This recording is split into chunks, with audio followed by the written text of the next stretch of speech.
I knew something was off the second I walked through my front door and smelled someone else's cheap perfume. Now, I'm not the paranoid type. Name's Camden O'Reilly, firefighter for 15 years, and I've lived in Sycamore Ridge for 6. The kind of neighborhood where people post passive-aggressive notes about your trash bins being out too long. But even I wasn't ready for what I discovered in my own house. My living room rug was crooked, ceiling fan still spinning, and the back door unlocked. I hadn't been home in 3 days. I'd been in Colorado visiting my brother. No one else had a key, except me. I scanned the place, my instincts kicking in like I was back in a burning house. Nothing stolen, nothing broken, but drawers in the hallway were open. My bedroom closet too. Someone had been snooping, not robbing, searching. I pulled out my phone and started checking the security footage from the camera I'd hidden behind the picture frame in the hallway. That's when I saw her. Shoulder-length bleached hair, oversized sunglasses indoors, and that stupid floral scarf she always wore like it made her important. Alinda Everett, president of the HOA, the queen of complaints. The same woman who once fined me $75 because my son left his bike in the yard for more than 15 minutes. She wasn't alone. Behind her was Gerald, the HOA treasurer, and some guy I didn't recognize, balding, khakis, clipboard. They walked through my home like they owned it. Alinda opened drawers, looked in closets, even made a comment about my taste in curtains. They stayed for 11 minutes. I stood there in my hallway, fists clenched, heart thumping. This wasn't a mistake, it was a break-in. And they didn't even try to hide it. I called the cops. Officer Mayers showed up 20 minutes later. Nice guy, no nonsense. I showed him the footage, walked him through the house. They didn't steal anything, he asked. No, they were looking for something. Well, Camden, that's still illegal entry. You didn't give them permission and there's no warrant. This is serious. I nodded. You think they'll try to lie their way out of it? Officer Mayers gave a dry laugh. They can try, but this footage. It's gold. As he left to file the report, I sat back in my kitchen, staring at the paused video of Alinda poking through my closet. I wasn't just going to press charges. I was going to take down the entire board, one smug, rule-abusing member at a time. I was at the precinct by 9 the next morning, seated across from Detective Roslyn Vega. She had a reputation in town sharp as a scalpel and twice as precise. I liked her immediately. She didn't waste time on pleasantries, just clicked her pen once and started. Let's be clear, she said, eyes locked on mine. You never gave any of these individuals a key, verbal permission, or legal access to your property. No, I said. I don't even talk to them outside of board meetings. She nodded once, then turned to the monitor where she was reviewing the footage I'd already submitted. She paused at the moment Alinda turned the knob on the back door. That's forced entry, she said. Even if the door was unlocked, they had no legal right to enter. You said you were out of state. I handed over a printed copy of my plane tickets, hotel receipt, and time-stamped text receipt for the Uber ride back from the airport.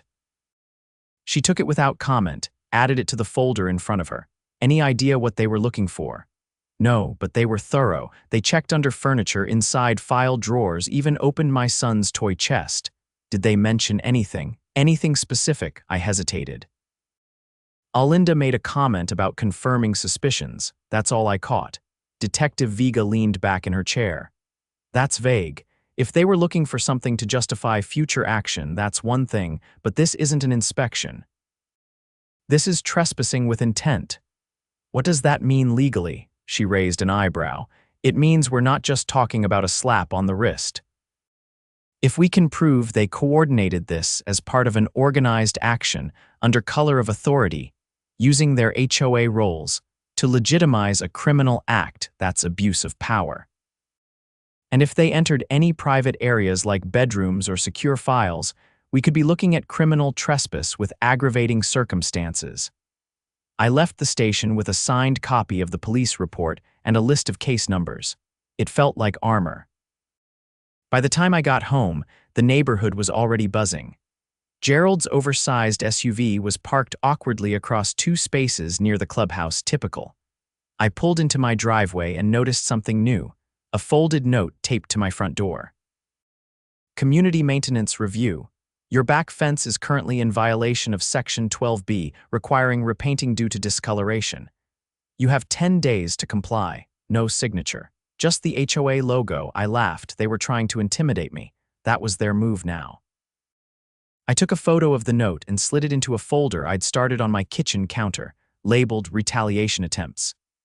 2 hours later, I'd added 3 more items: a citation for a non-compliant mailbox height, a warning about unauthorized outdoor decor referencing the seasonal flag above my porch, and a letter demanding I appear before the compliance committee to discuss recent conduct. Not violations conduct. I wasn't stupid. This wasn't about mailboxes or fence paint. This was about control. The board had been operating unchecked for years. Most homeowners were too busy or too tired to push back, but they'd picked the wrong guy this time. I called a friend, Valerie Tran. She worked in the city's zoning and property office. She'd helped me get permits for a fire pit last year. One of those people who could quote municipal code like she was reading a cookbook.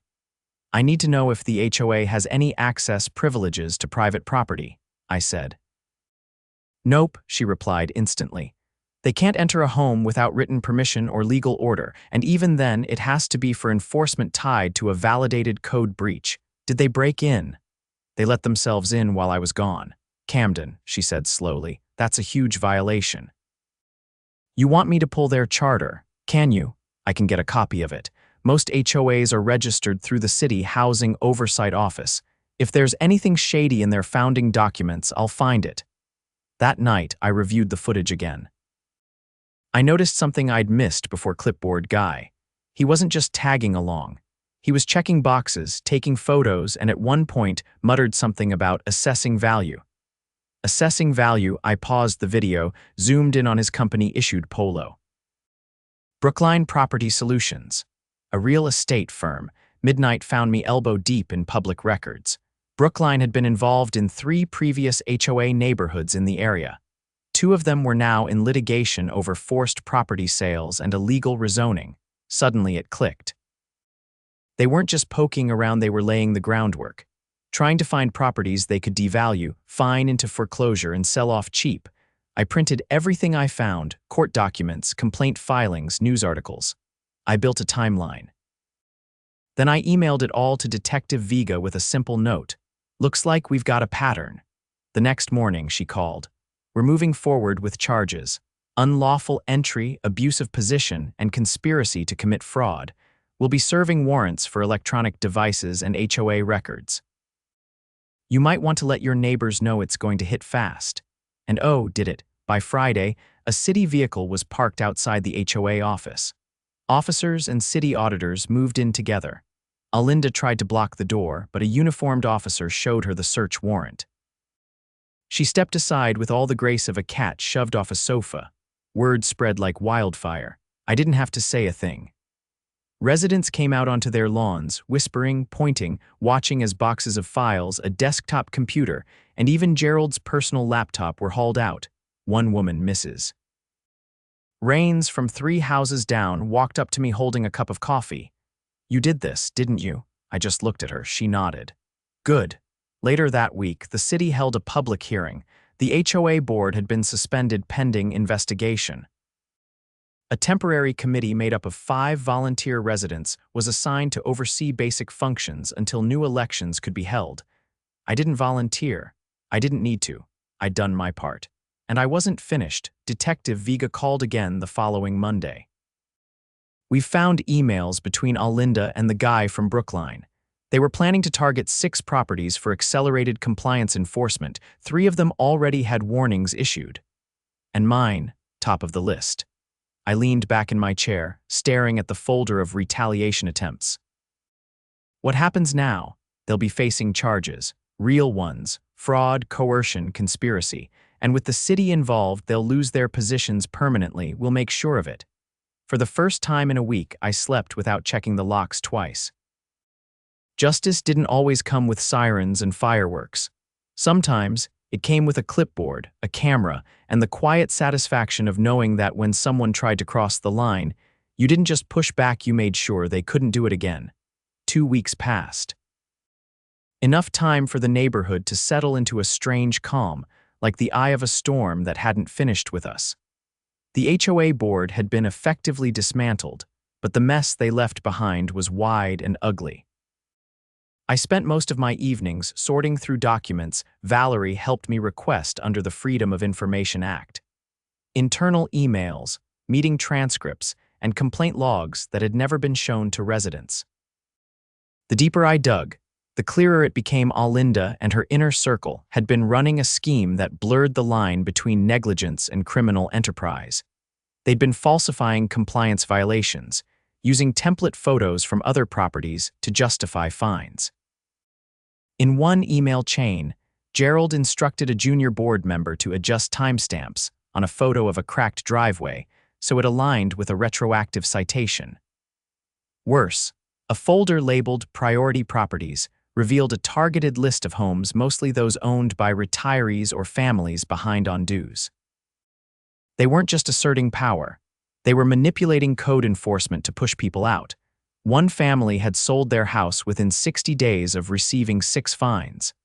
Another had filed a complaint through a lawyer, never answered, never acknowledged. I forwarded everything to Detective Vega.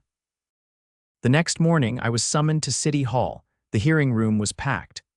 A long oak table ran down the center, flanked by chairs occupied by city officials, legal counsel, and a few faces from the neighborhood. At the far end sat Alinda, stiff-backed, eyes forward, flanked by 2 attorneys. Gerald was missing. I'd already heard he'd lawyered up and left town for personal reasons. A man in a navy suit leaned toward the microphone. "Camden O'Reilly, you've been called to provide testimony regarding the unauthorized entry of your property and any subsequent findings relevant to the conduct of the HOA board." I stood, hands at my sides, and gave a full account entry without consent, footage provided, motive suspected, and the documentation I'd gathered since. Across the room, Alinda's attorney leaned toward her, whispering something. Her jaw tightened. She didn't look at me once. When I finished, a councilwoman with silver-streaked hair cleared her throat. "Mr. O'Reilly, are you aware of any evidence suggesting this unauthorized entry was coordinated with external entities?" "Yes," I said. "The man who accompanied them was from Brookline Property Solutions." I traced his involvement to 2 other HOAs facing lawsuits over predatory property acquisition. Another official glanced at a folder, then turned to the city attorney. "We've confirmed Brookline's contracts were never disclosed to homeowners, and there's no record of board approval meetings. That violates transparency statutes." It got worse from there. City auditors had already begun their own sweep. What they found went beyond forged citations and shady inspections. The HOA's financials were riddled with inconsistencies, dues diverted to consulting fees and operational expenses that led back to shell companies. One registered under Gerald's cousin's name. Another traced back to a P.O. box in Flagstaff used by Brookline.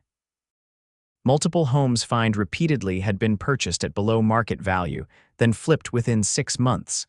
The city attorney stood. "At this time, we are recommending formal charges of conspiracy to defraud, unlawful entry, issuance of falsified code enforcement, and financial misconduct. The HOA board is suspended indefinitely. Alinda Everett and Gerald Madsen are named in all pending charges. Additional parties may be identified as the investigation proceeds." The air in the room tightened. Alinda's attorney requested a recess. Denied. I left the hearing without speaking to anyone. Outside, a few reporters were milling about. I kept walking. I wasn't in it for the headlines back home. Something unexpected happened. People started knocking on my door, not with complaints, apologies. Mrs. Flanders, who once accused me of overwatering my lawn, brought over a pan of cornbread and said she'd been too afraid to speak up when the board started issuing warnings without evidence. A retired schoolteacher from 2 streets overhanded me a folder of old notices she'd saved, letters with identical wording, all signed with a rubber stamp instead of a real signature. Even the Rodriguez family, who'd kept to themselves since their fence was cited for being too rustic, offered to help organize a neighborhood-wide meeting. "No more silence," Mr. Rodriguez said, gripping my hand. That weekend, we held the first open forum at the local library conference room. No gatekeeping, no titles, just homeowners. We formed a transitional advisory group, 5 residents with no prior ties to the board, tasked with reviewing every citation issued in the last 3 years. Valerie agreed to help with legal definitions, while another neighbor, a retired accountant, volunteered to audit the books. We weren't looking for revenge, we were reclaiming what was ours. Meanwhile, the criminal investigation picked up speed. Detective Vega updated me quietly one afternoon over coffee. Gerald's cousin flipped. He gave us access to the shell company's bank records. There's a paper trail showing payments to Brookline tied to property acquisitions. We're talking felony-level fraud on multiple counts. Any idea how deep it goes? At least 8 properties, maybe more. We've issued subpoenas for Brookline's internal communications. What about Alinda? She's refusing to cooperate, but we don't need her. The evidence is enough. She'll be indicted. I thanked her, but she shook her head. This only worked because you documented everything. Most people don't think to. They scream, they post online, but they don't build a case. You did. And now the system has something to stand on. Weeks turned into months. The HOA's former office was now a locked building with a city-issued notice taped to the door. Brookline was facing multiple civil suits, and their local branch had been shuttered. The homes they bought under shady circumstances. The city froze the titles pending resolution, and Alinda. Indicted on 5 counts, including conspiracy to commit fraud and unlawful entry. She pled not guilty, but her trial was scheduled for the fall. Gerald cut a deal testified in exchange for reduced sentencing.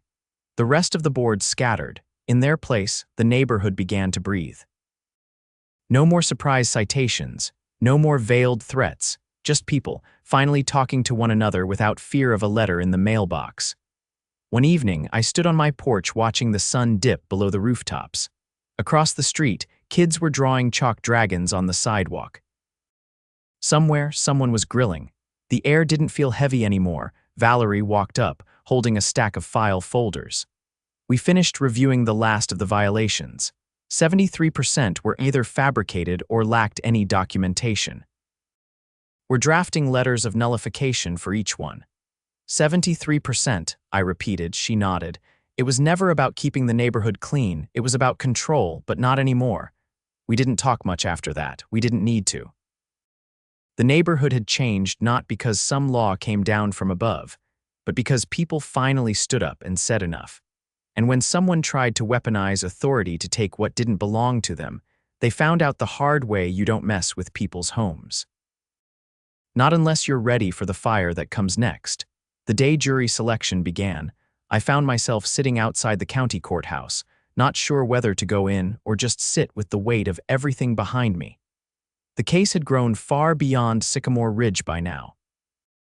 Local news anchors referenced it weekly, and a few regional outlets had even started calling it the homeowners' revolt.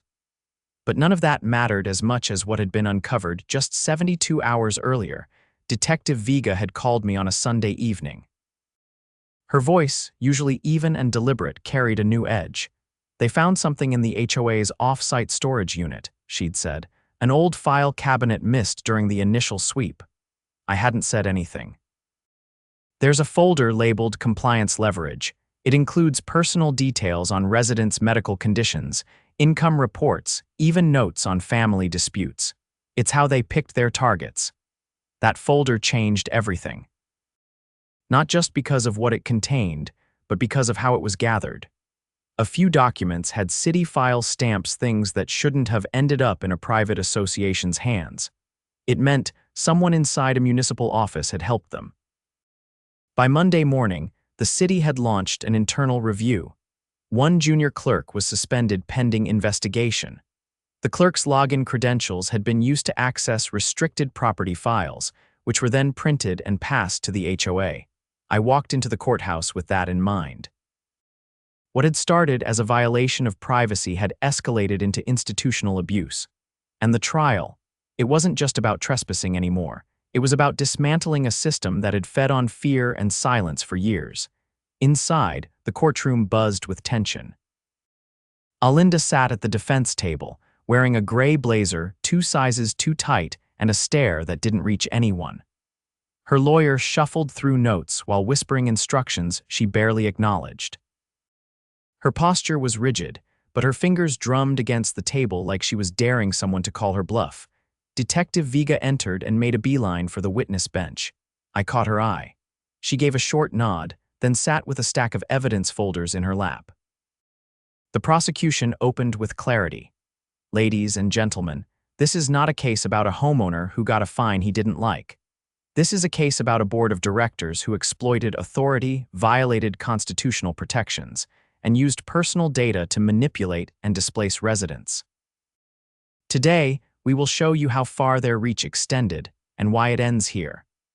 The first witness was a woman named Clarice Dunning, a former board secretary who had resigned quietly 2 years prior. She wasn't on the list originally, but the new evidence had convinced her to come forward. "I left because I couldn't be a part of it anymore," she said. "Alinda told us to find pressure points. She called it precision compliance, whatever we could use to push someone into selling or falling in line. She was asked if she'd seen personal data used in board decisions. Yes. Family court records, mortgage defaults, even someone's prescription history once. It was all used to justify aggressive action." The courtroom fell silent for a moment after that. When it was my turn to testify, I walked steadily to the stand. The prosecutor asked me to describe the video footage, the entry, the rummaging, the man from Brookline Property Solutions. I kept it factual, no emotion, just the facts. Then came the question I hadn't expected. "Mr. O'Reilly, did you ever feel unsafe in your own home after this event?" I paused. For the first time since the break-in, the truth of it hit me in a way it hadn't before. "Yes," I said. "Not because I thought they'd hurt me, but because they made it clear they could come in whenever they wanted. That's not just unnerving, that's power being used as a weapon." When I stepped down, I didn't look back at Alinda. She hadn't looked at me once. The trial lasted 6 days. On the 4th day, Brookline's regional director was called as a witness for the prosecution. Under oath, he admitted they had an unofficial understanding with several HOA boards in the county. Their job was to identify undervalued properties and advise on how to expedite turnover. They were paid a commission for each home that transitioned ownership within a 90-day window. By the 5th day, the jury had heard enough. The judge instructed them to deliberate on 6 counts: unlawful entry, abuse of authority, conspiracy to defraud, illegal use of restricted data, targeted coercion, and criminal misuse of board resources. They returned a verdict the same afternoon. Guilty on all counts. Sentencing came the following week. Gerald's plea deal had already been accepted: 18 months probation, community service, and mandatory restitution to 3 families. He took it and disappeared from public view. Alinda wasn't so lucky. The judge handed down a sentence of 8 years 5 in state prison, 3 on supervised release. She was also barred from holding any position of authority in a housing organization for life. The courtroom didn't cheer, no applause, just a heavy, final quiet. Afterward, the city council passed a new ordinance requiring independent oversight of all HOA boards within the county. Every fine and compliance notice would now include a traceable ID, and residents could dispute violations through a neutral arbitration board. Sycamore Ridge held its first election under the new rules 2 months later. Ballots were mailed to every home.